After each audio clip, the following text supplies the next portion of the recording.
Fans de ciné, bonsoir. Ici Critiqueur pour le bilan de la semaine. Alors cette semaine, il y a pas mal de choses, donc on va pas tergiverser pendant des heures. On démarre tout de suite.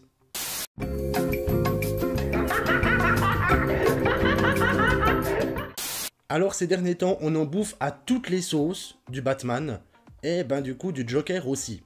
Et pour en rajouter une couche, il y a cette scène supprimée du film The Batman de Matt Reeves qui a débarqué sur le net cette semaine. On y voit Batman et un autre personnage qui a été légèrement aperçu en fin de métrage, le Joker, ici interprété par Barry Keoghan.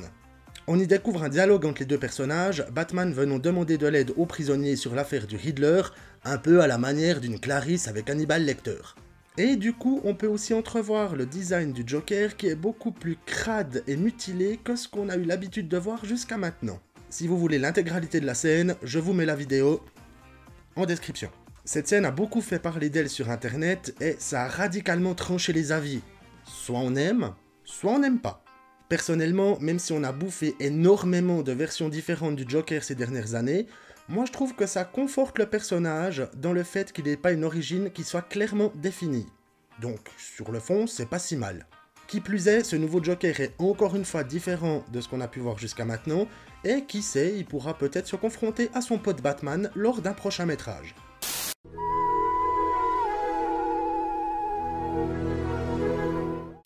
Cette semaine, nous avons eu droit à la révélation du design de Gizmo dans la série d'animation Gremlins Secrets of the Mogwai.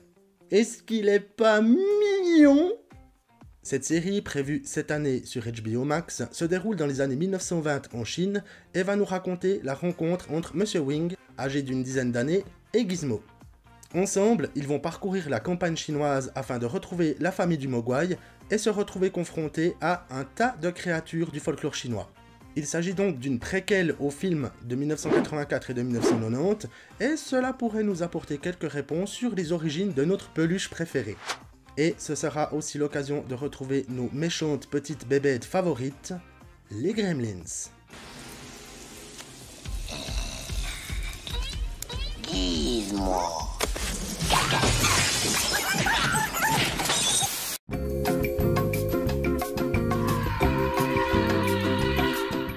Cette semaine, j'ai terminé la série de Gifted, disponible sur Disney+, qui raconte l'histoire d'une famille de mutants qui rejoint la résistance après le départ des X-Men. J'en avais déjà parlé dans un précédent bilan. Alors voilà, c'était sympa, ça se laisse regarder, même si la seconde saison c'est d'un standard absolu, c'était assez sympathique. Mais, c'est quoi cette fin ? Non mais sérieusement, c'est quoi le délire des scénaristes de toujours nous pondre des fins où c'est qu'on saura jamais la suite?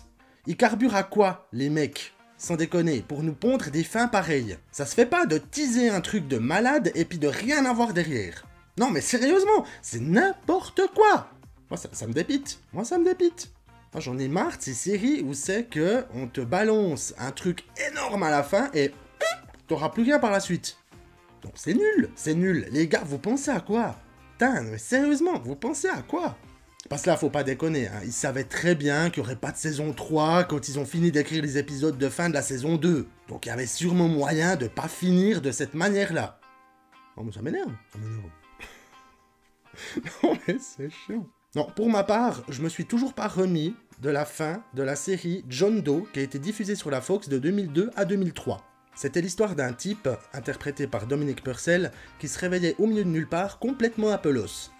Il est amnésique, il voit en noir et blanc, et il sait absolument tout sur tout. Non, sans déconner, le mec c'est un véritable Wikipédia sur pattes. Du coup, il ouvre une agence de détectives privés, et se fait poursuivre par une mystérieuse organisation qui se fait appeler Phoenix. Et là, je balance une alerte spoiler, pas que je me fasse tirer dessus dans les commentaires.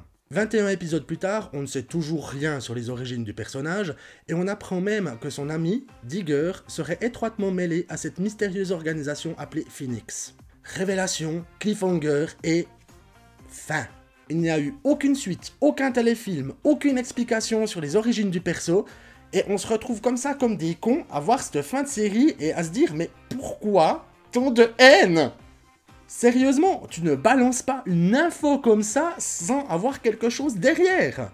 Et ce ne sont pas les explications fournies par un des producteurs via un forum sur internet qui vont calmer la chose.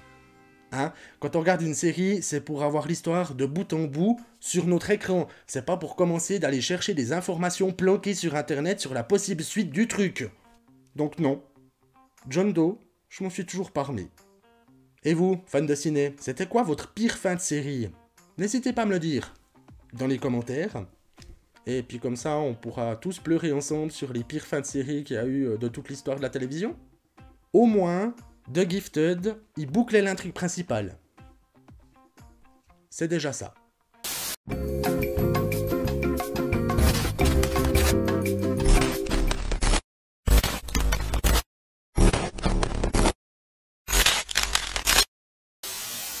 Deux films Sinister. Le premier sorti en 2012, réalisé par...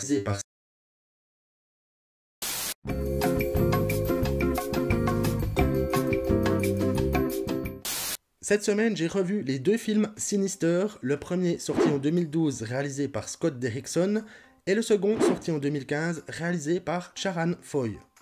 Bon, je passerai volontairement sur le deuxième qui n'a rien d'extraordinaire. Par contre, le premier, il a ce petit quelque chose qui colle des frissons. On suit l'histoire d'un écrivain interprété par Ethan Hawke qui enquête sur le meurtre de toute une famille. En arrivant dans la maison du drame, il va découvrir des bandes Super 8 dans le grenier. Quelqu'un a filmé le meurtre.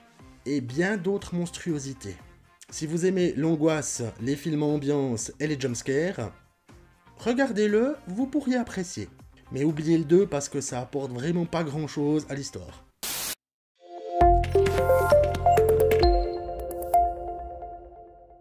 Si vous voulez vous préparer à un visionnage horrifique, rendez-vous sur le site Where's the Jump.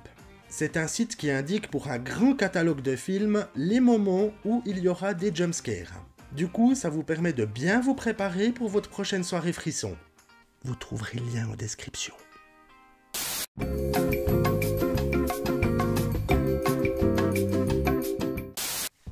Et non, je n'ai pas trouvé quelque chose de pertinent à vous proposer en matière de trailer pour cette semaine.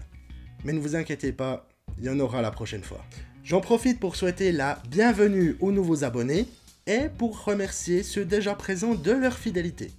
Non, franchement, ça fait plaisir d'avoir du nouveau monde, ça fait plaisir de retrouver les anciens, ça fait plaisir de voir qu'il y a quand même quelques retours qui sont extrêmement positifs sur ce qui est fait, et franchement, merci à tous.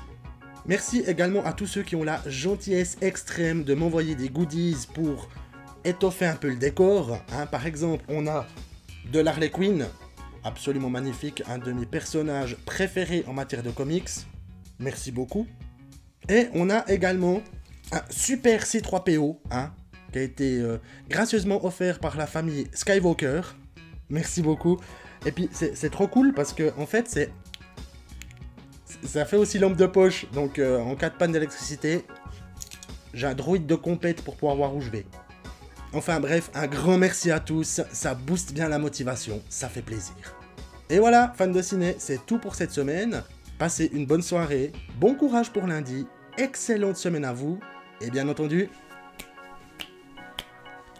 bon visionnage.